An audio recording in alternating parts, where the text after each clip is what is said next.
Thank you and welcome all the members accepted our request, invitation, and be with us.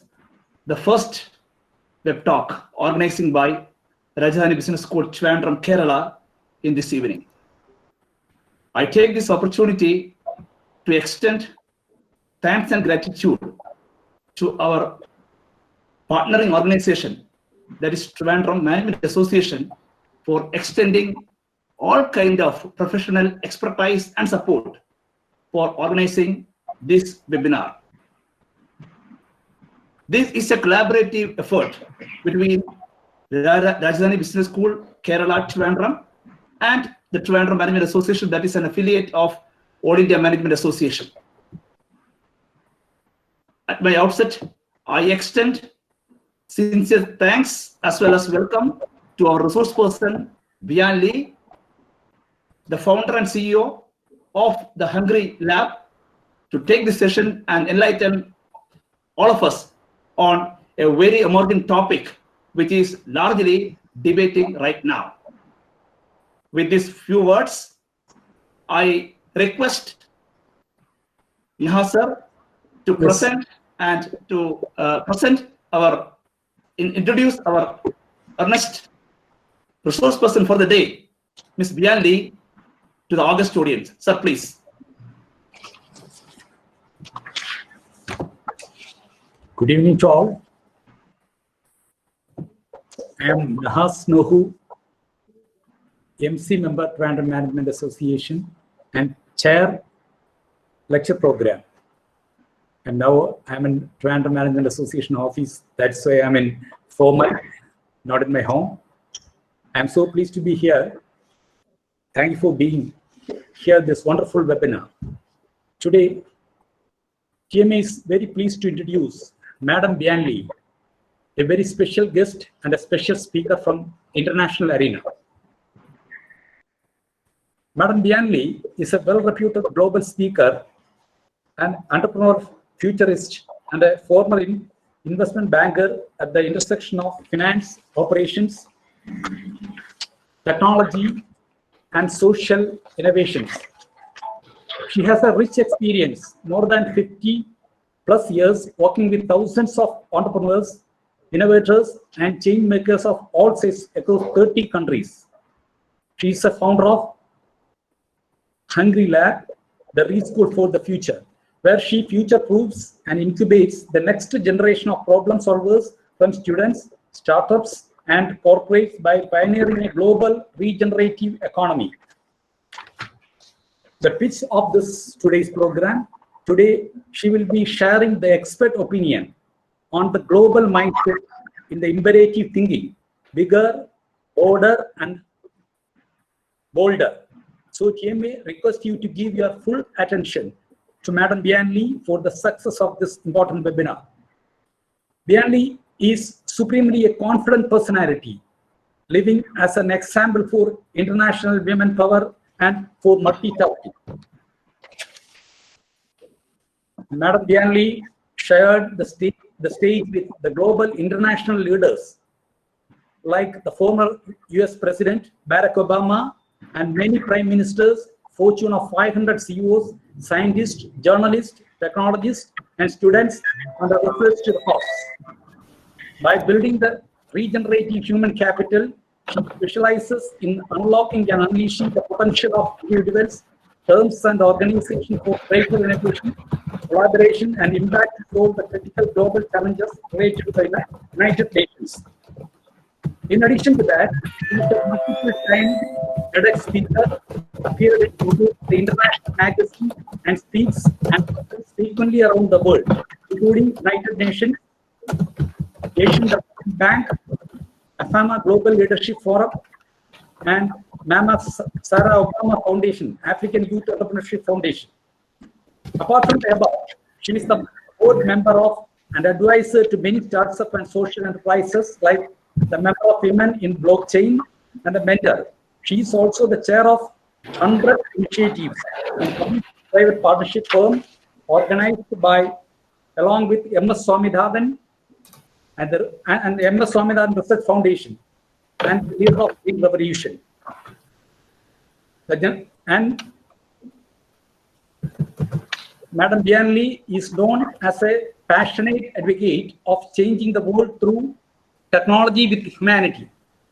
An academy in her academia starts with, and she has a bachelor degree in business administration and economics, Bachelor of Arts in International Studies, and a post-graduation in Massachusetts Institute, MIT.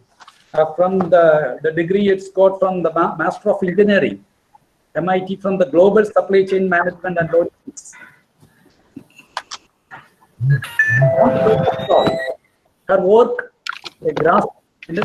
grassroots financial improvement and empowerment of community and development in Ghana. She has been officially installed as a Queen Mother of Tabifia village in Ghana with the title Queen Mother of Mama Asenari II.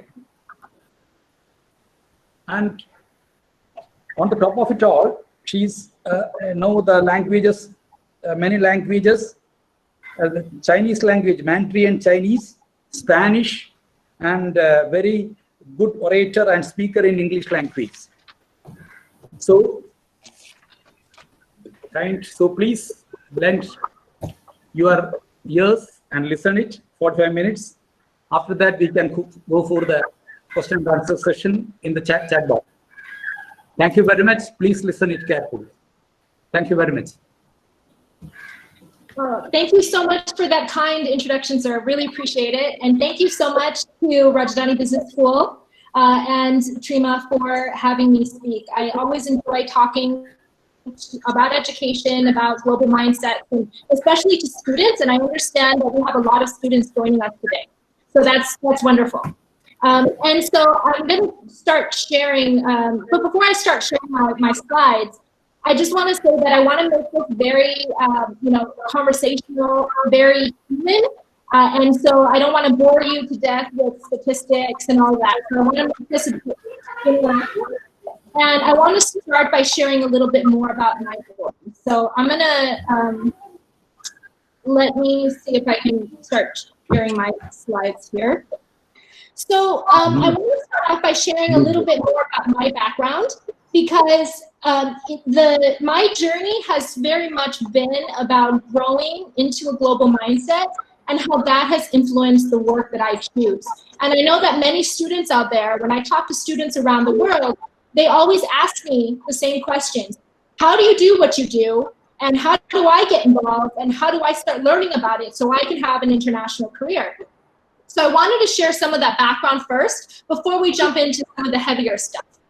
So most people are very surprised, but I actually grew up in a very small town in a place called Iowa, which is in the middle of the United States. And we have more corn than people. And so I grew up as a child of immigrants. And my father was sent to Iowa to get his PhD. And so I grew up in a very, even though I grew up in a very small town in America, where the state population was 98% Caucasian, I myself lived in university housing. And so my neighbors were very diverse. I had Indian neighbors, I had Nigerian neighbors, I had Korean neighbors. Everybody from all sorts of the world were in my backyard. And so it was a very interesting place to be. And I learned very quickly how to communicate and how to work with various different cultures. And then when I started being able to travel abroad by myself, I went to Kenya at the age of 16 to do an internship.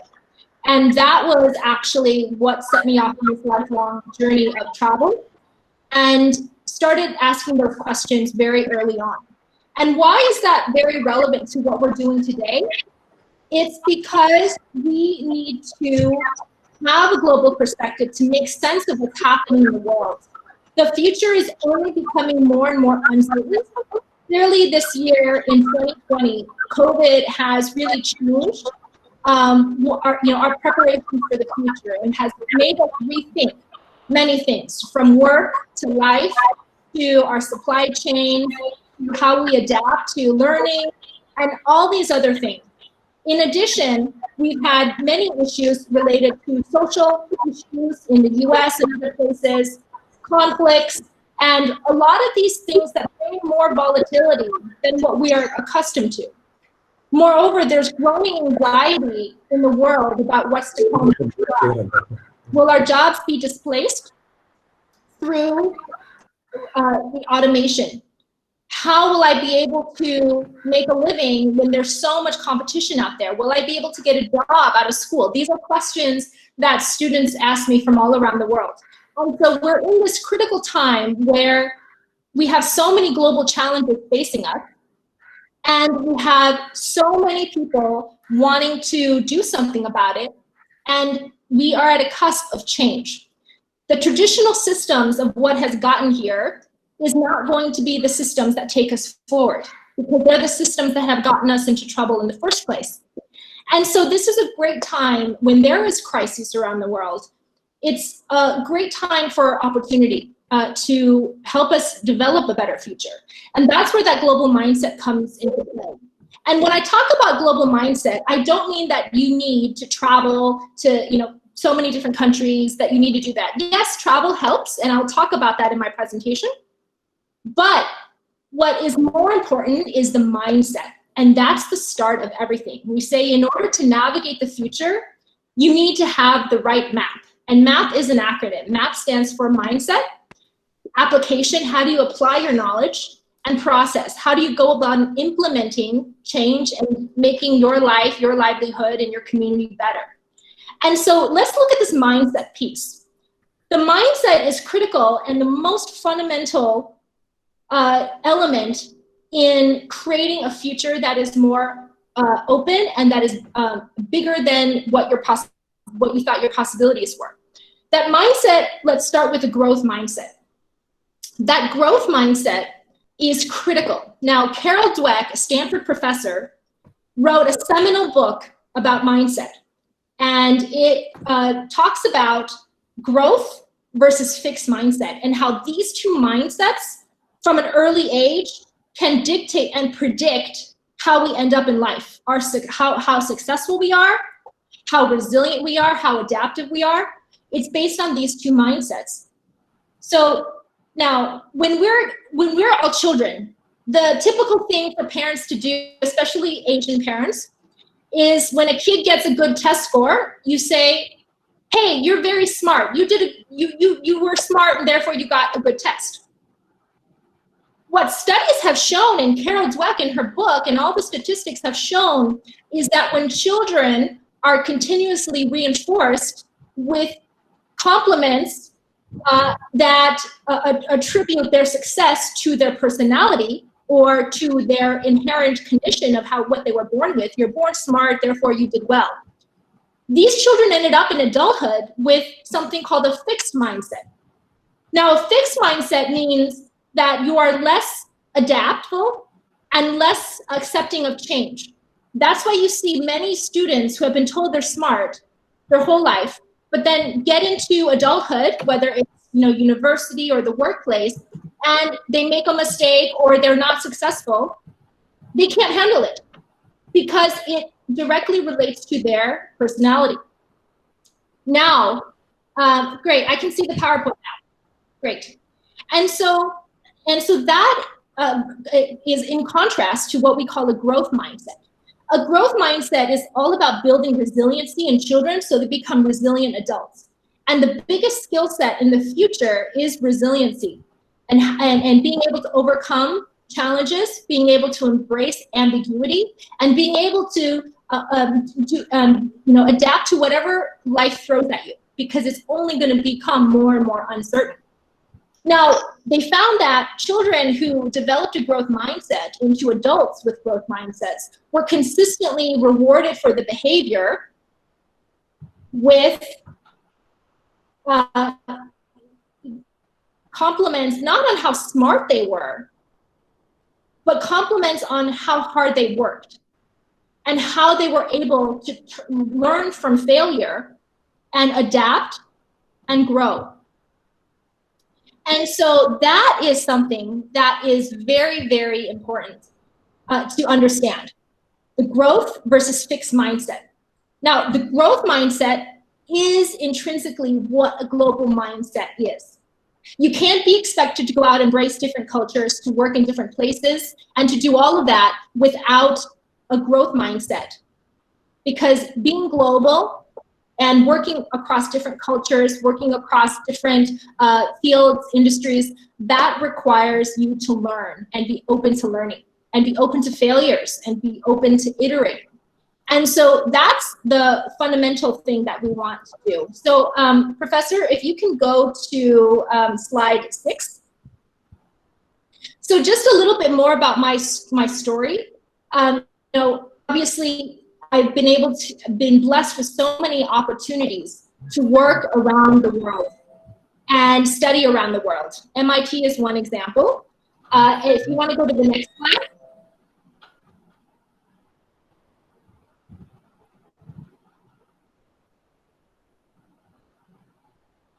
Can we go to the next slide, please?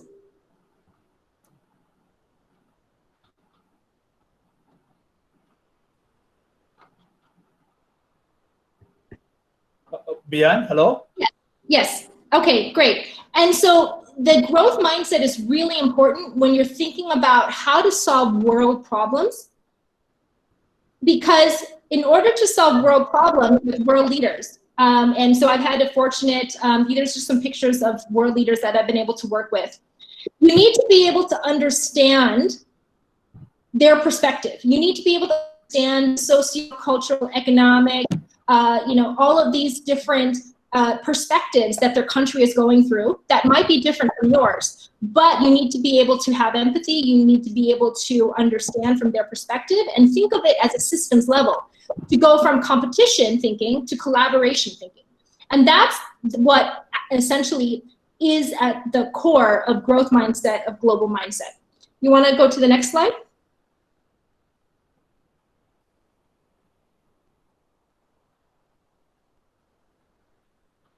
And it's the same thing when you're trying to affect change at a high level as well as a community level.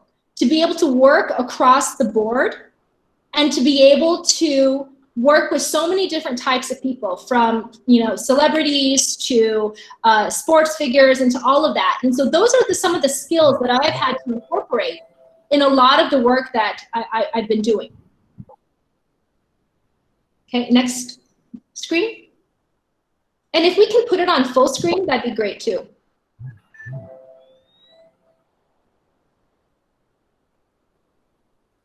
Okay.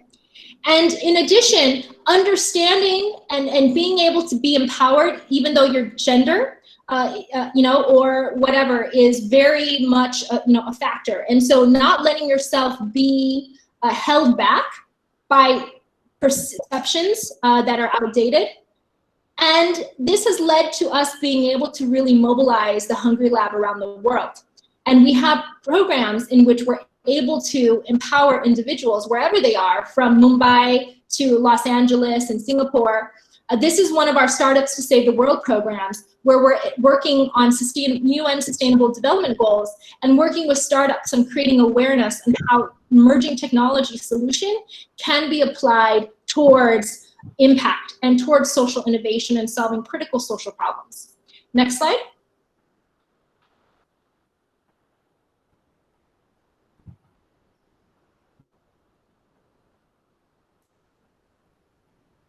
And these are just some of the initiatives that we're able to do.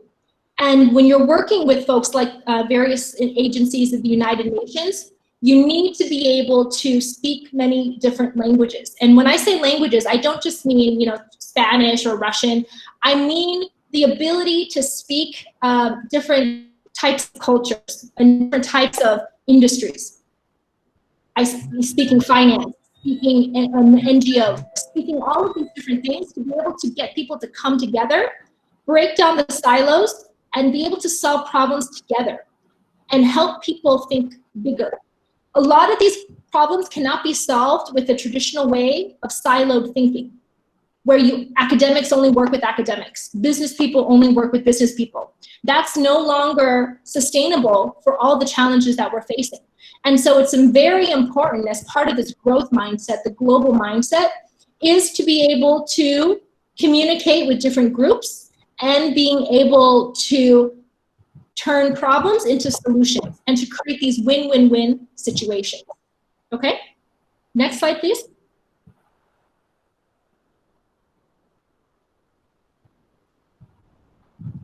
Okay, great. And in the US, we're doing it at the community level and the regional level with community colleges. And in Africa, we're working with various ministries and being able to work with researchers on the ground, with smallholder farmers.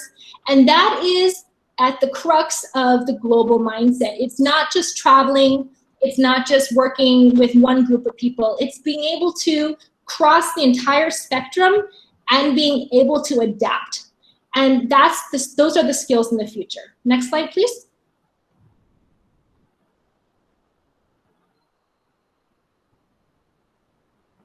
Okay.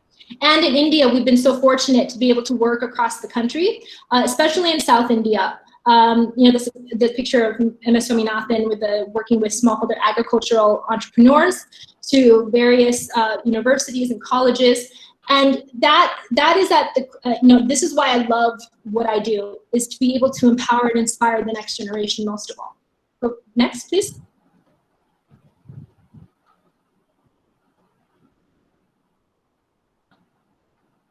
Okay, and in Singapore as well, educating and cutting across barriers and creating collaborations with TEDx, for example, in Singapore, and collaborations with polytechnics and universities and creating entrepreneurship hubs and mentorship. And it requires being able to understand different perspectives and how people learn in different ways. As a global educationist, I know that what works in education in the US for American students will have to be customized and localized for Singapore students and the Singapore education system. And so it's about broadening your knowledge base and understanding what works and what doesn't in various places. Next slide, please.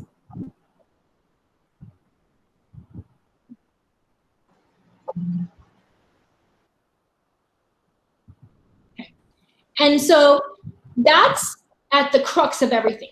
So this has been my journey so far, and everything starts with the mindset. I could not have done what I do without having the right mindset. And the future is global, and therefore our mindset has to be global as well. Okay, next.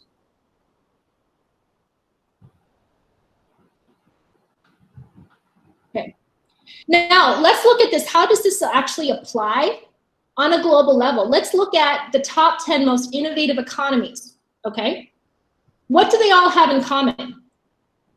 The emphasis on education and education spending, the emphasis on productivity and actually encouraging global companies to come into their country.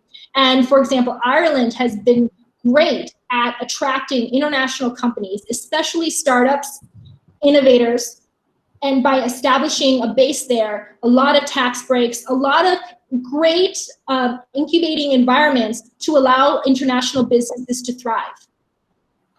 In addition, researchers, the US and Denmark are really leading examples in the world of how a global ecosystem is able to attract quality researchers, which leads to quality outputs, quality innovations, quality commercialized products into the marketplace, and overall, greater innovation for the economy. So these are the three things: education, research, and work that is really impacted and opens up when you have a global outlook like these countries have. If you look at the most innovative economies in 2019, what they all have in common is the openness and the diversity of its workforce and student base from all over the world. And more countries now are starting to open up for bringing in innovators from around the world to contribute to their economy. One really innovative economy is Estonia. Now, Estonia is a small Baltic country in Eastern Europe, and it's small. There's only about 1 million people. But what they have done, and they know that 1 million people is not enough for them to outcompete and be able to compete with the big players in the world. So what did they do? They did something very innovative and opened up its Estonia to what they call a global Estonian e-residency, meaning people from all over the world, US citizens, anybody, can apply to become an Estonian e-resident, where you can benefit from being in the EU for their business, favorable business policies. And they're using this e-residency as a force multiplier to attract innovation. It used to be that you could get a master's in Estonia in cybersecurity for free, no matter where you came from. Now it's still very, very, very cheap to do it. And it's English-based learning. And so that global mindset that the government has of attracting talent from everybody in there is very strategic in the part of the Estonian government. And especially focusing on attracting talent in emerging innovation, emerging technologies like blockchain and cybersecurity. These are the growing fields of the future, and countries that are able to embrace international talent from all over the world and be able to give them opportunities, well, they'll only help your country's economy. Okay, next.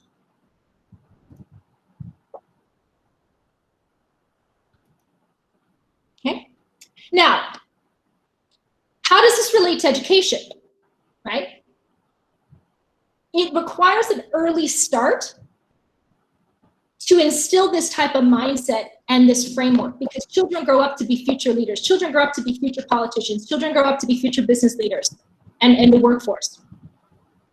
Something that is very, very important to understand is that 65% of children entering primary school today will end up in jobs that don't yet exist. And so what does that mean? That means that we have a wide open blank canvas in which we can rethink and reshape and reimagine education for the future that will be diverse, inclusive, global, and more aligned with what the future needs. And to bridge that gap between classroom and what they learn and the workforce, which is what the employers require. And that critical skills gap needs to be closed. Okay, next. Okay, here's a study that I'd like you to understand. So in a NASA study of 1,600 children, basically the study concluded that children are born creative geniuses, all children for the most part. But then, the traditional system of society and the rigidity of traditional school makes them dumb. And if you look at it, from ages 4 to 5, 98% of children tested as creative geniuses.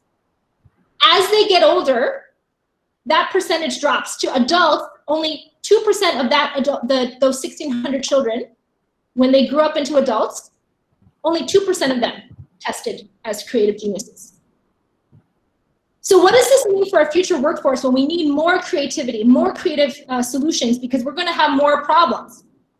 And to nurture creative genius starts again with that mindset, to have that open mind to be creative, the growth mindset to change and to adapt. And so it requires two forms of thinking that growth mindset and global mindset support, which is divergent thinking, which is imagination, and convergent thinking, which is information synthesis. And that synthesis is really important because data is nothing if you're not able to synthesize that into information, right? And it creates new neural pathways. And so as you learn, as you're exposed to new things, it's proven that your brain is forming new neural pathways. The more new neural pathways your brain develops, especially at a younger age, the more you're setting up that child for lifelong learning and the ability to adapt. right? Now we see so many stories of workers, middle-aged workers, factory workers protesting because they lost their jobs and they aren't able to get new ones. And the system has failed them because they don't know how to learn a new skill or are resistant to learning a new skill. Now, had they developed a growth mindset earlier and understanding that the global mindset is key, without blaming other countries for stealing their jobs, without and it's important to have that early on. And so a global mindset is a growth mindset for lifelong learning. Okay, go ahead, next. And why is that important? So back in 2011, I did my first TEDx talk on global challenges. This was right during the Arab Spring. And when you look at what happened with the Arab Spring, in summary, essentially, it was not, before it became a protest of democracy in the Arab world, it was first a protest of food prices and the protest of the indignity of not being able to grow your crops but not being able to sell them. And this issue is, you see a domino effect around the world. And when you see conflict corresponding with other issues like food, like all of those, it's really, really important to understand that these global challenges affect everybody, right? The war in Syria, how does that affect Europe? How does that affect the US? Well, for one thing, it's the refugee crisis and the humanitarian crisis affects all of these countries. In addition, there's a lot of other geopolitical issues at play. And so when we're thinking about trying to solve a lot of these challenges, we need to understand why things happen and being able to connect those dots of what one thing is related to, the causes and consequences that start in one country and flow into another country. Okay, next. And it came full circle with my last TEDx talk last year in Mumbai. And that was really about, in the face of all of these global challenges and uncertainty in the future, how do we actually future-proof the next generation?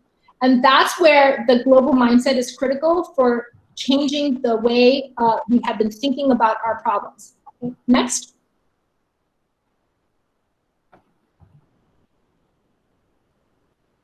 Okay. And so the future requires problem solvers, not blind followers. Yep, next. Okay. And so when you're reading about all of these issues, right, in the world, look at all of these headlines. You start to see patterns and you start to see the necessity for people to be able to navigate these complex issues and connect the dots. And that's why that global mindset is more important. Next. Okay. And that's why it goes back to figuring out how we can solve for all of these critical challenges, especially in alignment with the UN Sustainable Development Goals. Next.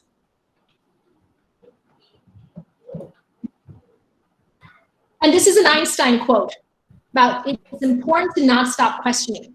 And that's where actually, Mark Twain would say, never let your schooling get in the way of your education. And this questioning is something that can be developed through the growth mindset and the global mindset. As you start looking at similarities and differences in different countries, as you start observing patterns that happen in one place and then reoccur in another place.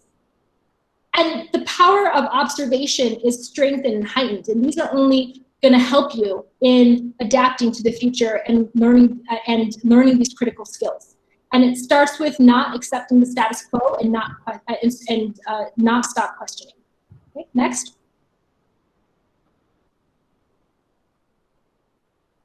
Okay. And so another important part of the global mindset is it helps you get out of your comfort zone, right? It's proven that if you're in your comfort zone, you are not learning, okay? Growth happens outside of your comfort zone. And that's what the global mindset helps you develop, is to be able to go interact, learn, get into new environments get out of your comfort zone, and actually grow and learn when you overcome your fears, right? And that's important for schools to understand, that's important for the workforce to understand, is if you really want to develop talent and empower people and not just create blind followers, it's important to get them out of their comfort zone.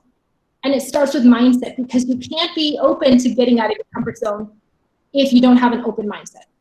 Next. Okay. And so what exactly is the global mindset? It doesn't mean that you have to have traveled to many places. People have different resources and others. It's about curiosity, or I call the 5 C's. You have to be curious. You have to be collaborative.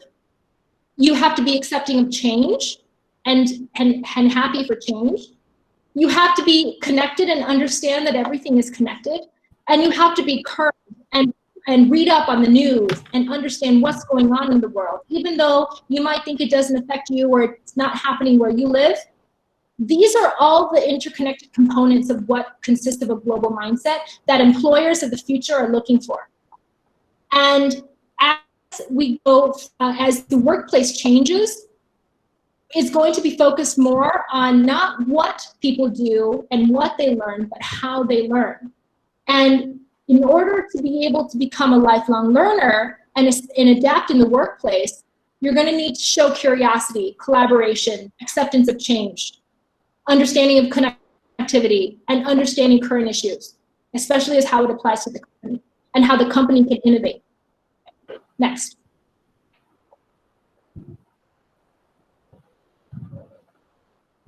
Okay. And so why is it important? It empowers you, right? It helps develop confidence when you're able to work across so many different cultures.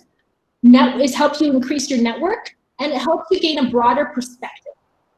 In addition, when you're adapting, it helps you with resiliency. It helps you with greater flexibility and ability to work in different cultures. And that makes you more employable, and that makes you more of an asset to your company, or even if you're starting a new business. And it helps transform you on this incredible journey of lifelong personal and professional growth. Next. Okay. And this is important because employers and the future of work is looking for people who are able to learn. And by 2022, I mean, at the pace of change in the workplace and with technology, everyone will need 101 days of extra learning. And that means you're going to need people who are open to change, who are open to new ways, who are really one of the main differentiators between those that get laid off and those that get promoted. Next. Okay. And so how does this help address the skills gap of the next generation, right? Global education, global livelihood, global economic development. These are all very interrelated things. And from the work that we've done across so many different countries, you see how global education of children goes on to help these children thrive in adulthood, in the workplace, or pursue entrepreneurship to uplift their livelihoods. And that in turn helps develop economies.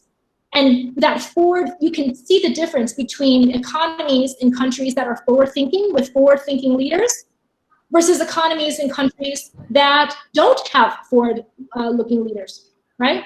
And that difference is only going to grow, and that mindset is only going to be very, very, very important as we face more and more challenges.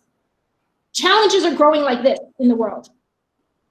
And if your thinking stays here, that gap is only going to grow. Okay. Next. Okay. And so what are some of the additional future skills that correspond with working, learning, and being in a global world? Next.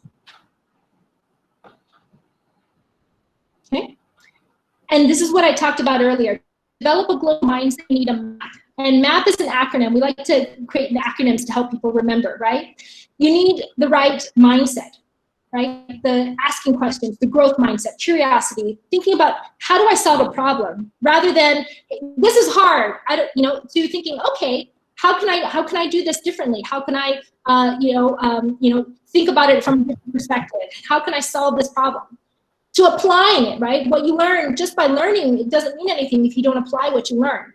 And schools of the future will continue to need to close the gap between knowledge and applied knowledge.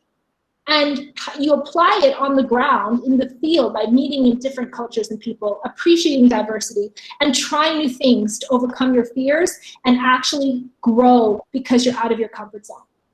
And you need a process to do that.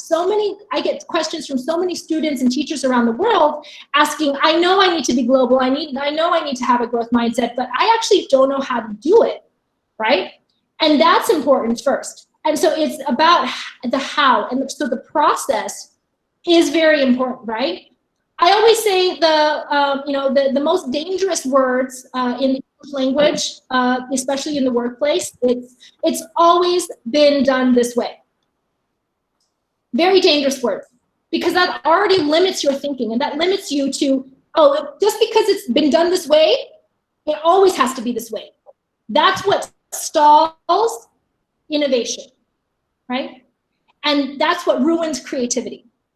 And so it's about looking at how we redefine failure. Failure isn't failure if you learn and you iterate and you improve and you repeat it, right? And that's something that, as parents, I encourage parents to change the way they talk to their children in terms of, oh, you did poor on your test. Oh, you failed at this. Oh, you failed at that. But rather inspiring them and make this a learning opportunity and a lesson in resilience and learning from your failures.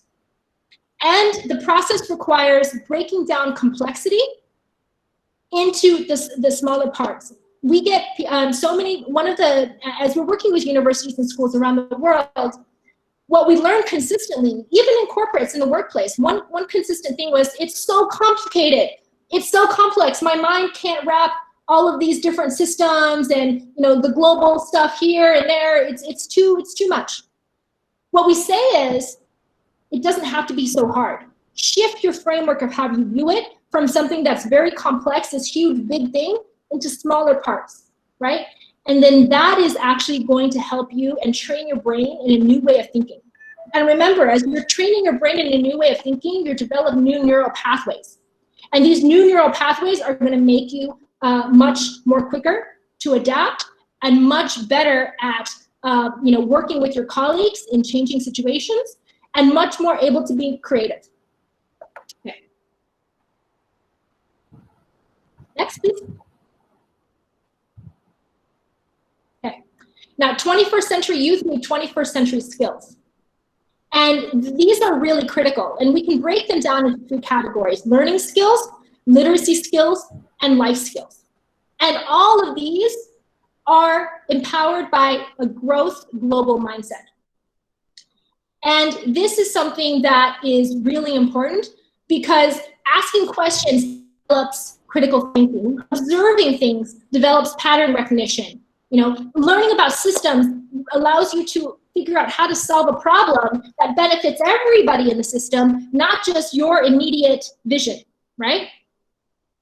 Literacy skills is important, and learning about different things in different places and learning about what's going on in the world enhances your information literacy, understanding what sources are reliable, what's fake news, right? You understand media literacy, and you understand technology literacy, especially on what are the best practices that are happening in one place in the world that I can adapt to my own community, right? And especially, I've done a lot of, I've worked with a number of different organizations in Silicon Valley and especially in the US and in California, where I'm from. You get a lot of people thinking that California is the center of the world, right? Everybody wants to come to Silicon Valley. Everybody wants to come to California. And so they become blinded and think that the solution that they created in white, rich Silicon Valley will work for, the same problem in, poor slums of Kenya.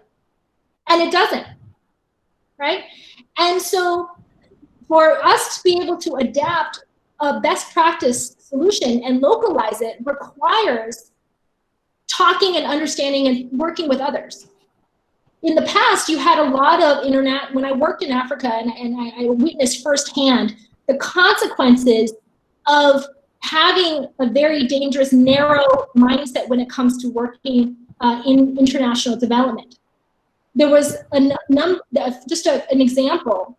I was working in Kenya in the rural areas, and there was a Swedish NGO that had come in and raised funds to build a wastewater treatment facility so people would have access to fresh water without having to walk miles and miles for water. Now, they built it, cost a lot of money, and then they left. 2 years later, the waste management facility, wastewater management facility, essentially was defunct. They forgot to train the local population on how to use it. They forgot to actually ask the local population, is this what you really need? Or are there more efficient or more cost-effective ways to deliver these resources? And so it was a very top-down, West, rich to poor type of thinking. And that no longer applies, right? That global mindset also requires us to say that we can learn from anybody, anywhere. It doesn't have to be north to south, west to east, rich to poor. We can learn from the other side as well. And so to be open to learning from everywhere is a critical learning skill, okay? And that leads to life skills. The ability to be flexible helps you as a leader, and it helps you have the confidence to take initiative. And these are traits that stand out in the workplace and that companies favor, especially for global positions where you're required to be a leader and be promoted, okay? Next. Okay, and this is where we're going, the inevitable direction and future trends, right? Recently, Google and Facebook have come out and said that they don't require degrees to work for them. So in the future, the trends are going from skills to versus school, and skills versus just a degree, which is a piece of paper, right? And so it requires us to rethink how and what we are teaching our children and our students to be able to adapt to this new future of education. And it's about nurturing that whole person. And experiential problem solving has to be embedded into all learning. And that's really critical because experiential learning has been proven to be much more effective. And this is where we're able to close the gap that I was talking about between theory and application, okay? And global challenge, we're faced with so many global challenges, faced with so many global opportunities, and that requires this global mindset to be able to achieve, thrive in that world. Next. Okay. And this is just a summary of some of the growing skills informed by the World Economic Forum that employers are looking for. And a global mindset helps you develop all of these. If you don't have the right mindset, you're not going to be open to learning any of these. And all of these are skills that can be formed as a byproduct of thinking bigger, going to more places, talking to more people, working on new things, getting out of your comfort zone, and being able to understand and get more knowledge from the world. Okay, next. Okay, these are, I apologize about the formatting, I don't know what's going on, but some of the additional resources, okay, there's so many, and I could just give you pages after pages of resources, but I picked some of my personal favorites over the years. So for books, I love to read, and I always read books. Sorry, there appears to be some loud feedback. Anyways, so these books, Tom Friedman is a New York Times columnist. He writes a lot about global issues, and he is. These books are a few years old, but they're still very relevant today. And so I would encourage you guys to read this. The World is Flat. and he talks about globalization 2.0. And the Lexus and the Olive Tree. This came out in 1980s about the Middle East conflict, but it's still very, very relevant today. And it helps you look at it from all different perspectives. Some books on mindset are Limitless Mind by Joe Bowler and Mindset by Carol Dweck that I mentioned earlier. Joe Bowler and Carol Dweck are colleagues. They're both professors at Stanford University. And I'm a huge fan of Yuval Noah Harari. Sapiens and 21 Lessons for the 21st Century are great books. Sapiens helps you understand how we got here as a species. And 21 Lessons for the 21st Century is about looking forward and where we want to go as a species. A recent book that came out that I really like is Good Economics for Hard Times, and that's by the 2019 Nobel laureates in economics, Banerjee and Duflo. And here's one of my favorite books. It was published a while ago, but it's still very relevant. Guns, Germs, and Steel by Jared Diamond. And this book helps you understand the framework of how countries got rich and how countries got poor. And it understands how we as a species from an anthropological perspective evolved into why we do what we do today and how our economies developed. Some of the sites for just regular everyday reading to always get a perspective from other people around the world is Quora. It's a great site where you can, there's a lot of quality writing and sharing of perspectives there. Medium has so many different publications and articles, and it's a great site, especially if you're interested in learning more about the startup world. There's a lot of startups that post on Medium. And the various UN websites now, they have a lot of e-learning on a variety of global topics. And now there's a lot of courses that MOOCs that are being offered online by MIT and a lot of other educational facilities. And there's so many more. I could give you a list. These are just some of my top picks. And lastly, I encourage you to travel. Obviously now in the pandemic age, we're facing a very different situation. But that doesn't mean you can stay in your home and still travel around the world by being curious, learning, researching, and connecting with different people around the world through the internet, and creating new experiences and asking questions of people. And I would say be a traveler, not a tourist. And that is so important. And being open to new opportunities and new experiences. And sometimes you have to create those new experiences and find them for yourself and create them for yourself versus just sit around and wait. Because you never know, if you keep sitting around and waiting, those opportunities may never come, right? The future, is the best. You can predict the future. The best way to predict the future is to create it yourself. Okay, and next. Okay. And so this is how we go from a resilience mindset, Industry 4.0, to regenerative mindset, and that's learning 4.0. Okay, next. Next, please.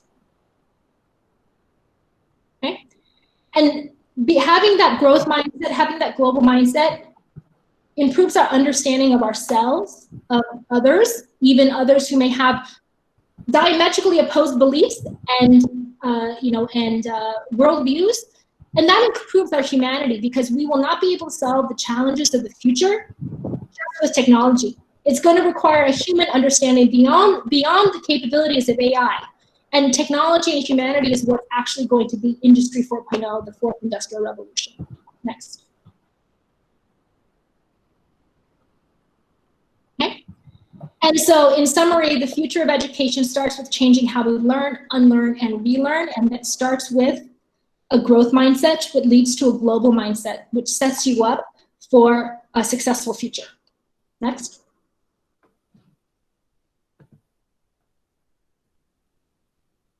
Okay. And so this is just a summary. Sorry, the formatting got screwed up there. Next.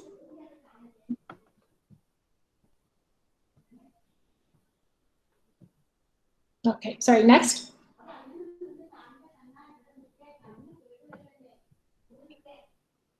And so this is essentially when we're talking about a growth mindset, it's also having vision. Because if you're just doing a bunch of things, whether it's homework or working for your employer, or just going from 1 month to the next, 1 week to the next in your life, without a vision for the future that you want to create, you're not really going anywhere, right? And so I love this quote by Antoine de Saint-Exupéry. If you want to build a ship, don't drum up people to collect wood and don't assign them tasks and work, but rather teach them to long for the endless immensity of the sea. And that is the first step. To be able to have your heart and your mind open enough to have that vision for where you want to set sail to. Okay? Next. Okay. And this holistic thinking and this holistic frame of education are the principles that we've applied, and from all of the things that I've learned through my life and working with so many different cultures and so many different groups of people and industries and countries, is what we've put into our integrated elements of the Hungry Labs Reschool for the Future. Next.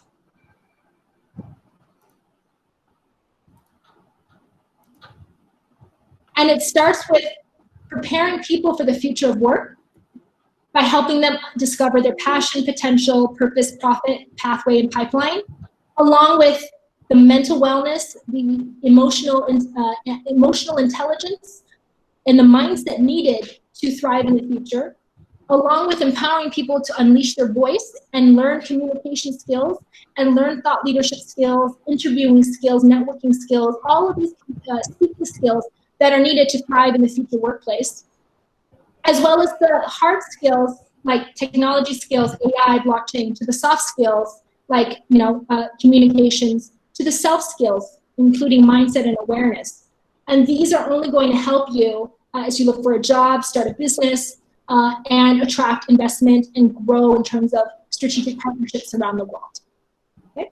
And that's where we've applied it in our own ecosystem. Next. Okay. And this is the principle with which we have grown our team around the world, global and from various different industries, various different perspectives and backgrounds. So we have different diverse perspectives. And that's something that in creating our global network is something that we really want to stress, is that diversity and inclusion. Next.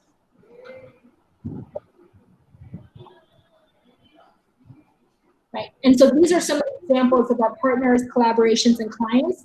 And this global mindset makes everything possible. Next.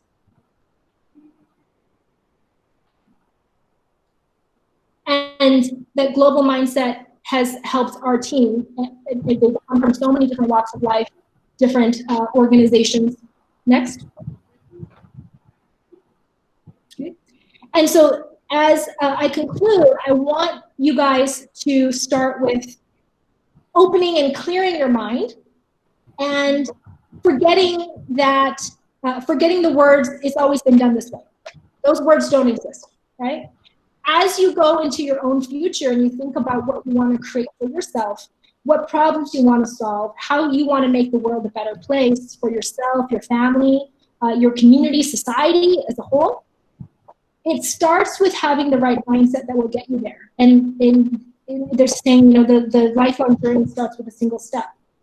And that step is first opening up your mind and unlearning bad habits or rigid thinking, and replacing that with that global growth mindset and understanding that we're all connected. And with that, I'd like to thank you all for inviting me to speak. Please feel free to reach out. I'd love to hear from you and see how we can be a resource, and especially with students. I love working with students and my whole team. That's what we're here for, is to prepare people, students, educational institutions, startups, and innovators for the future. And it requires a whole global community to do that. So thank you very much.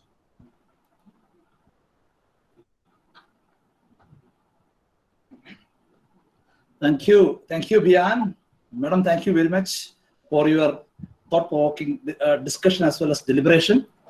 So I'm sure that all the participants and delegates got a broader idea what we are supposed to do, or what we are supposed to act in the present scenario, particularly to think in a broader sense and more bolder and more broader, right? That is what we are supposed to understand right now. Rightly what you said regarding that we need a global mindset. And that is largely by means of curiosity, collaboration, change, connected, and correct. So I think that that is very appropriate in the present scenario. That means after this pandemic got over, because definitely there is a ray of hope that after this COVID-19 get over, that we are supposed to be in a different scenario, maybe in business, maybe in education, maybe in our lifestyle, maybe in our family situations. We are going to experience a different one, and definitely the new directions, what you suggested and what your organization is actually fulfilling, definitely give a different direction to the entire society. Thank you very much. Thank you for the enlightening sharing from experience and expertise share from your side. Now over to the audience. You are having any doubts or questions to our resource person, please put that in the chat box. We will ask that question. We will put that question to the honest resource person for the day, Ms. Bian Li. Thank you very much. Thank you so much.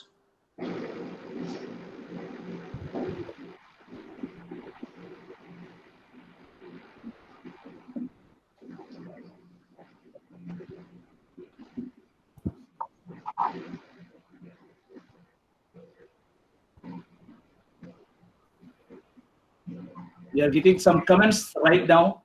Daily, participants are highly delighted to hear your words.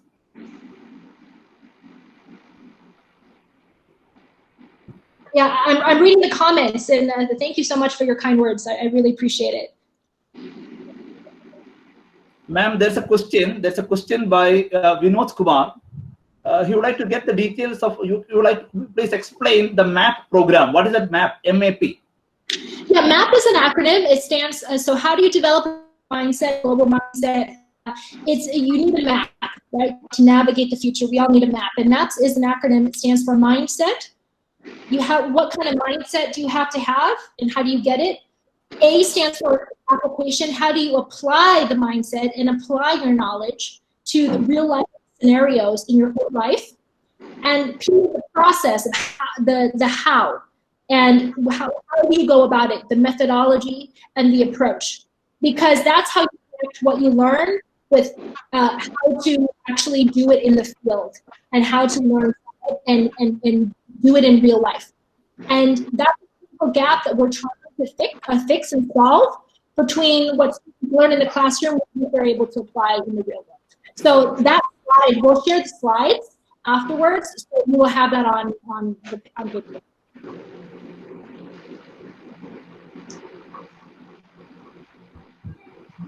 So actually, as you learn from what you learn, if you learn a new skill, don't just watch a YouTube video or take a class on Udemy and think that you learned it. You've acquired the information, but you haven't absorbed it. Because if you just watch the video but you didn't then apply those skills, you haven't really learned it, and chances are you'll probably forget it. So what I would encourage everybody to do, and this habit is a new habit to develop, is train your brain. Every time you learn something new, you think about, okay, how do I apply to my real life? Can I take what I learned as a new skill and then rethink about how I do something or apply this new methodology to what I'm doing? Start asking those questions. Start talking to yourself, right? Thinking about, they actually say talking to yourself is one of the highest forms of intelligence. Start asking yourself those questions and start talking to yourself about, okay, I learned something new, or I failed at this. What did I learn? Okay, now how can I apply it the next time? Now, and start training your brain like that naturally.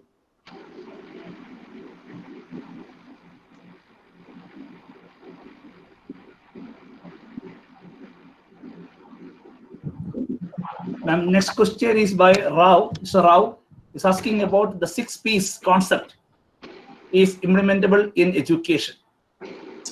Absolutely. It's actually what we're doing right now in various different forms around the world. In Southern California, things got delayed with the pandemic, but we're supposed to start a program working with the regional community colleges on implementing the 6 Ps through our internship incubator, where we're implementing the 6 Ps and helping community college students be able to find the right internship with the right workplace and help them thrive and get a job offer. And so these are things that are being implemented. We're also doing it for entrepreneurs. People who want to pursue their passion and need to find a means of sustainable income for it. And so this is really important for the future because not going to be enough jobs to go around. So how do you create your own opportunities, right? And it starts with the mindset. You have to be open and willing to explore your own opportunities.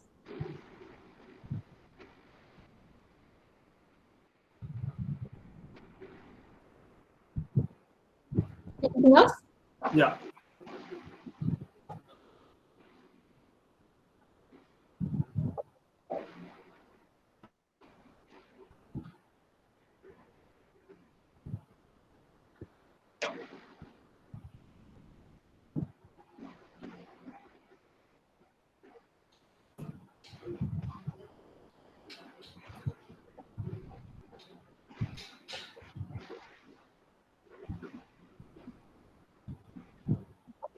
Ma'am, there's a question by Mr. Ashok Sharma. Hello? Yes, hello. Yes. Ms. Bian? Yeah, there's a question by Ashok Sharma. Suicides are increasing. How do you get over such mental illness? What is your opinion? What is your viewpoint in that? Yes, unfortunately, that is, we're seeing an increase, and there's several factors that underlie this trend. We're living in times of increasing anxiety, both with external factors. The pandemic has not helped. Anxiety about jobs has not helped. And we're also living in a society where we have basically, we're just trained to become dominant.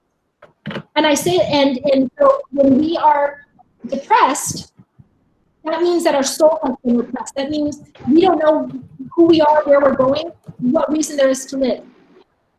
And a lot of that has to do with the pressures of society, pressures of being somebody that we don't want to be, but we have to because of our family, because of workplace, because of culture, right?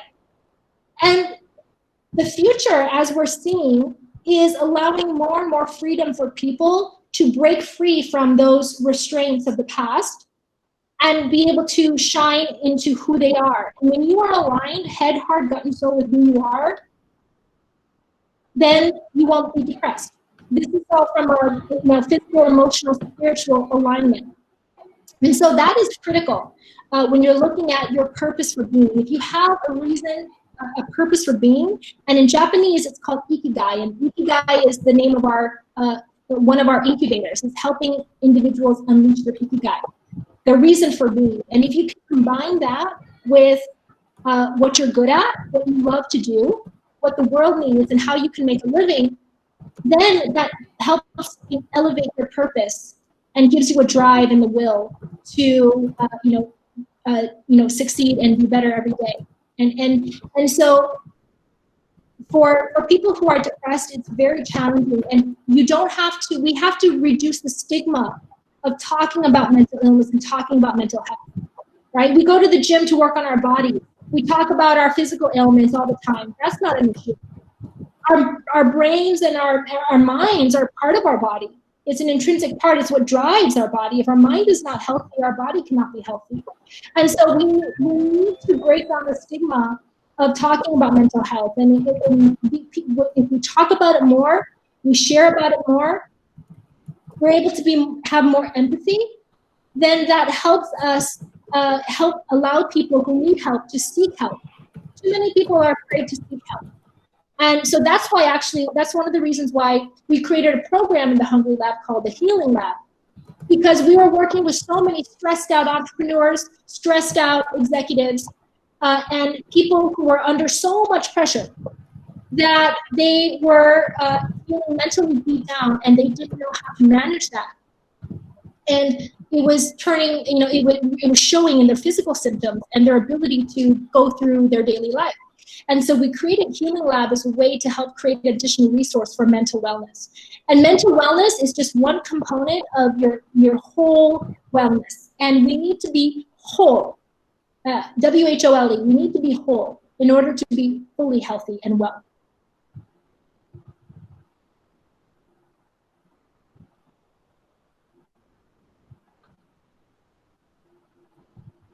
Yeah, he's having an opinion. Ashok Sharma ji is having an opinion that elderly people are also getting concerned. That is true, right, ma'am? Sorry, who's getting concerned? Ashok Sharma is having an opinion that elderly people are also getting concerned. Yes, sorry, elderly people are getting concerned about what? Regarding the previous question, what he raised.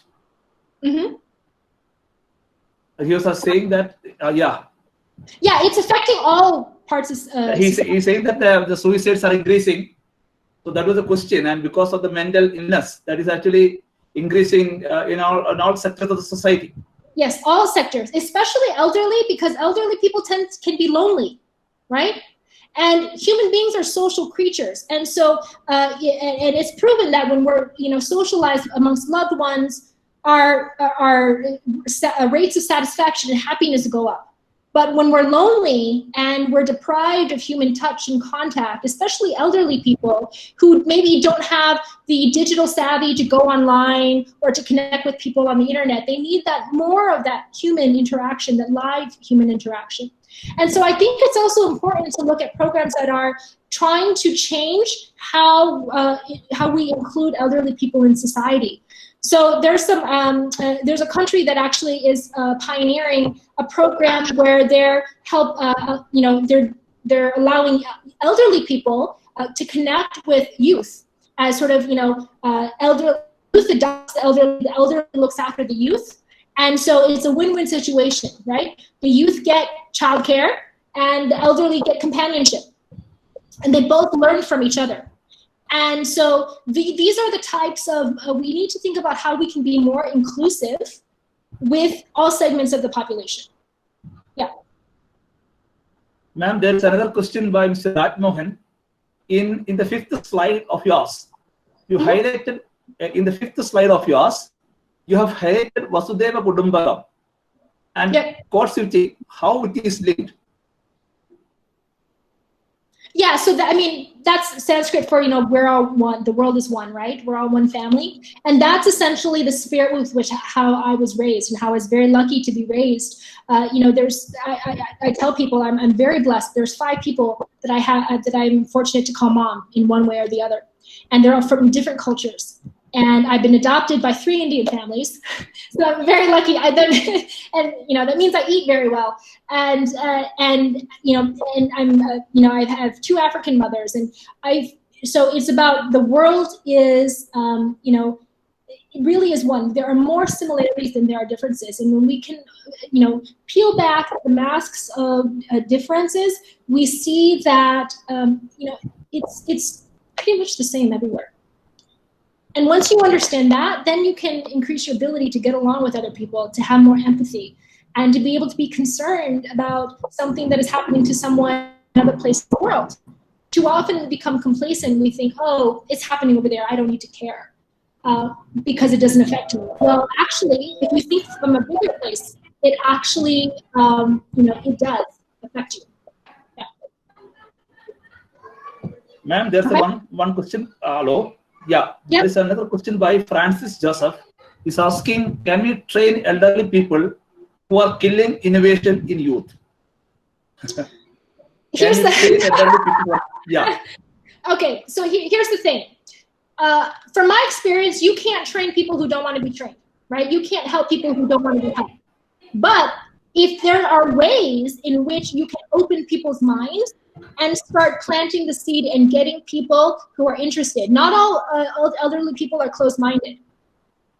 From my experience, I found that a number of them are interested in learning about new things. They just have not had the exposure. So they're still stuck in the old mindset because they have not been exposed to anything new.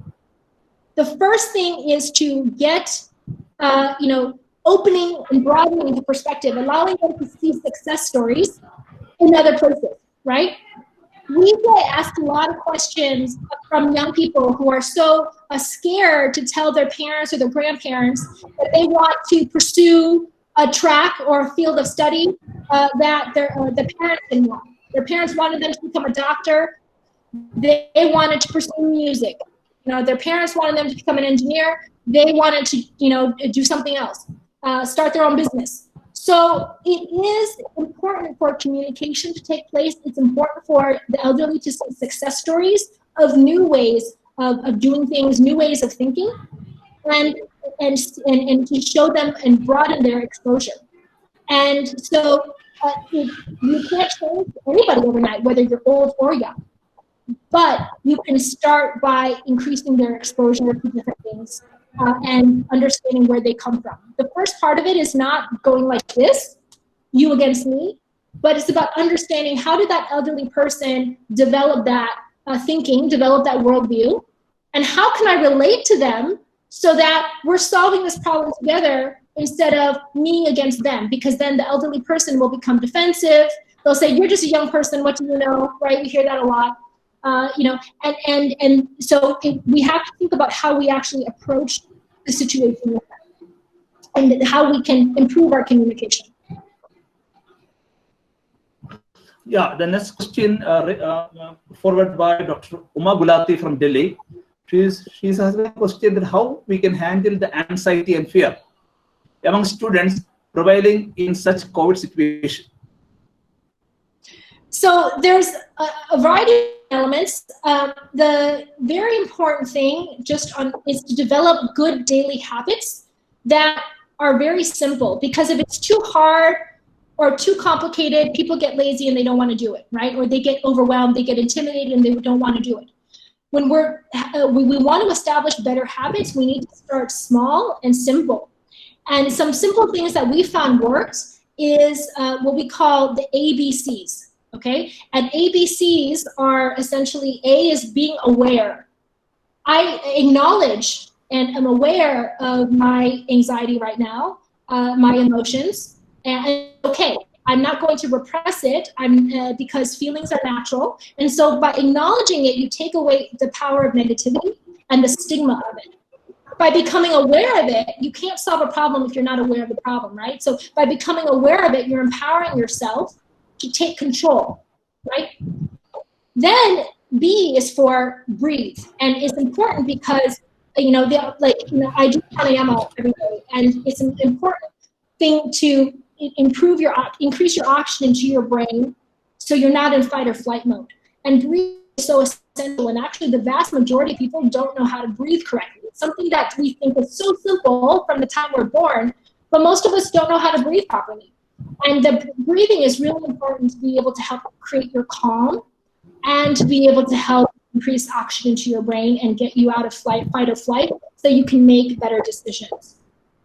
And C is actually it's compassion for yourself, for others, and for the world. And it's also an acronym, C for care. And in looking at being able to have compassion, being able to being able to be more active in how you're looking at yourself and your situation, being an active participant in taking control of your emotions versus reacting and responding versus reacting, and looking at how you can practice your own self-care. If getting up for 5 minutes and dancing and singing will help you, do it, right? If calling up a friend is going to help you, do it.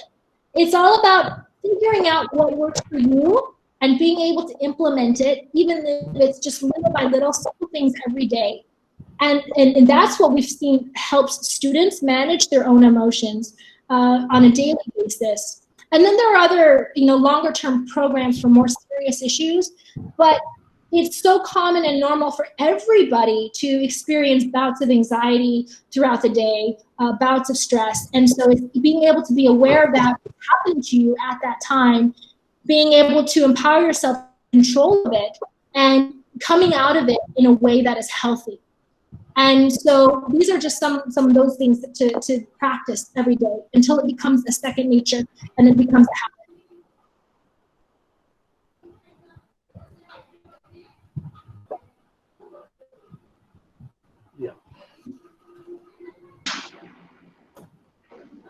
Any more questions?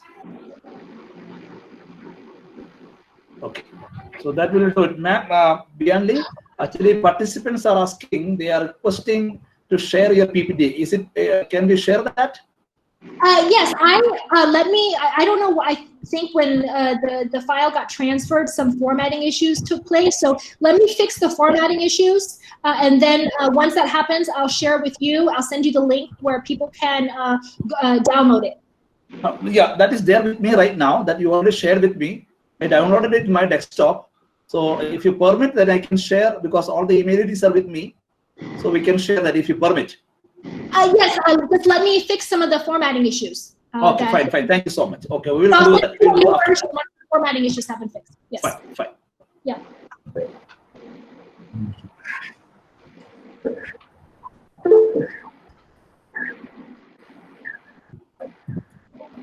Any more questions, please?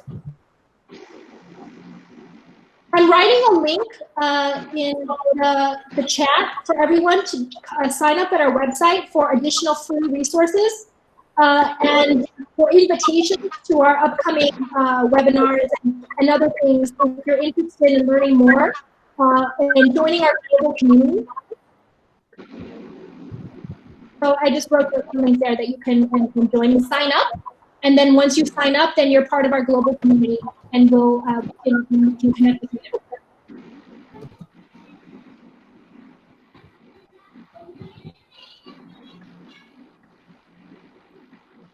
I think no more questions are there. Now, sir? Yes. So, yes, sir. Yeah, I think it was an excellent session, right? Would you like to share some thoughts? Very excellent. Yeah. Thanks a lot for Bian Li, madam, and the authorities of Rajadhani College of Management. Yeah. Especially principal and HOD, Naina, Yasraji, Manoj sir, and others. Sincerely grateful to you.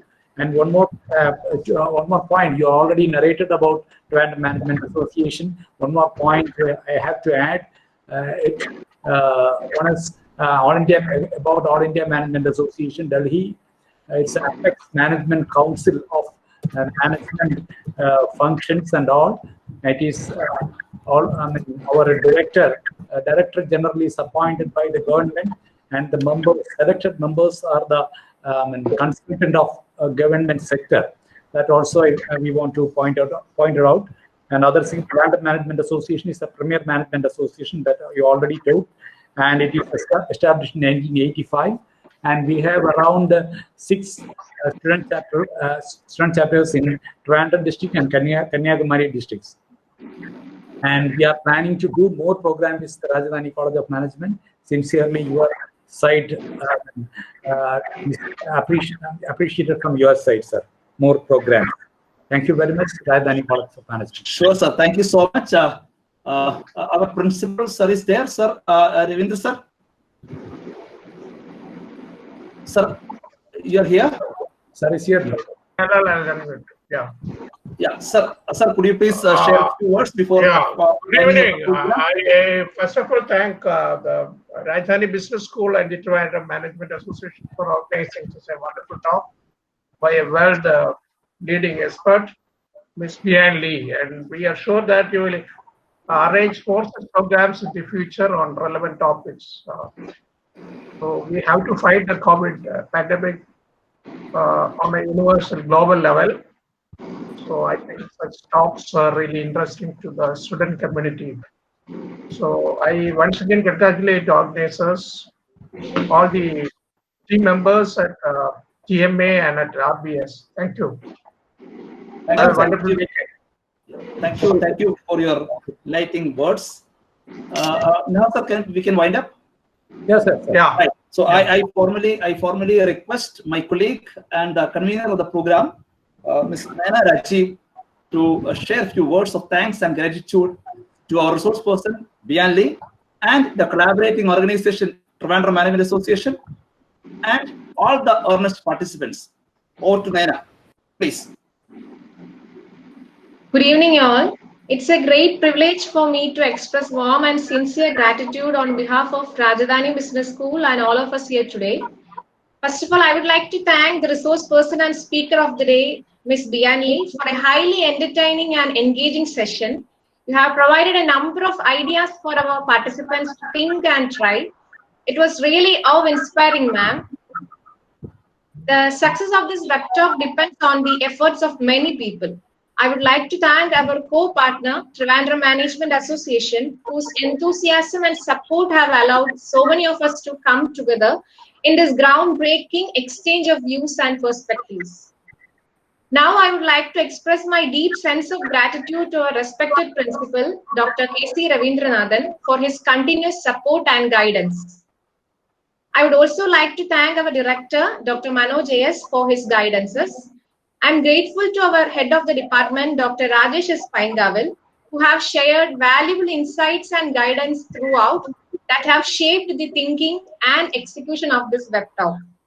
I'm happy to mention our obligation towards all the participants across the world for actively attending and making this program prolific. Lastly, I would like to express my warm appreciation to a person behind the scene, beside Mr. Srijit S., for his constant support to make this event happen. And before concluding, I would like to conclude my words by sharing what Bian ma'am have said before, that is, everything starts with the right mindset. Thank you all and have a great day. Thank you. Yeah. Thank you, Naina. Thank you, Bian. And before winding up, I would like to take 1 minute to all of yours.